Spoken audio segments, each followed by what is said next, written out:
38 కొత్త ట్రాన్స్ఫార్మర్లను ప్రారంభించారు ఎమ్మెల్యే అదితి విజయలక్ష్మి గజపతిరాజు. ఈ సందర్భంగా ఆమె మాట్లాడుతూ నియోజకవర్గంలోని విద్యుత్ సమస్యలను అసెంబ్లీ సమావేశాల్లో ప్రస్తావించినట్లు తెలిపారు. విద్యుత్ శాఖ మంత్రి ఆదేశాలతో సంబంధిత శాఖ అధికారులతో మాట్లాడి అభివృద్ధి పనులు చేపట్టినట్లు చెప్పారు.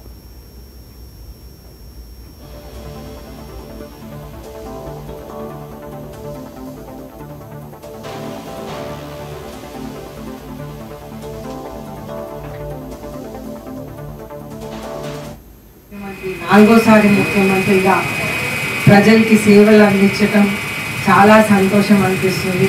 ప్రతిసారి మన నారా చంద్రబాబు నాయుడు గారు సేవలు అందించినప్పుడు మనం ఎప్పుడైనా అభివృద్ధి సంక్షేమం సమానంగా ముందుకు తీసుకెళ్తాం. అయితే మనం electricity Vizianagaram current issues electricity issues దగ్గరికి వచ్చే వరకు మనకి వోల్టేజ్ ఫ్లక్చుయేషన్స్ అని మన ప్రభుత్వం వచ్చిన వెంటనే చాలా వోల్టేజ్ ఫ్లక్చుయేషన్ మనం రియలైజ్ అయ్యాం.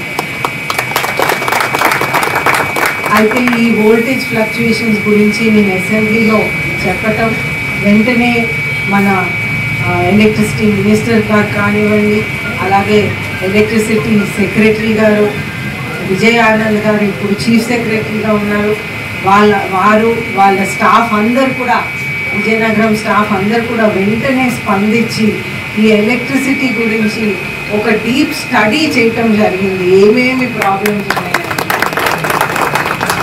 అయితే ఈ స్టడీ చేయటం వలన మనం ఒక 32 ట్రాన్స్ఫార్మర్స్ చిన్నవి, అలాగే పెద్ద 6 ట్రాన్స్ఫార్మర్స్ 38 ట్రాన్స్ఫార్మర్స్ అనేది మొత్తం మనం విజయనగరం మొత్తంలో ఈ 1 year సమయంలో స్టడీ చేయటం, వారిని పెట్టడం, ఇంప్లిమెంట్ చేయటం కూడా జరిగిపోయిందనేది నేను ఎంతో గర్వంగా ఈరోజు నేను చెప్పగలుగుతున్నాను.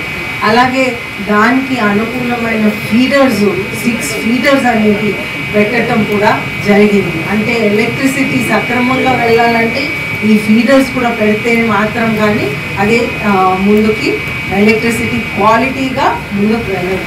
అయితే అది కూడా పెట్టడం, అలాగే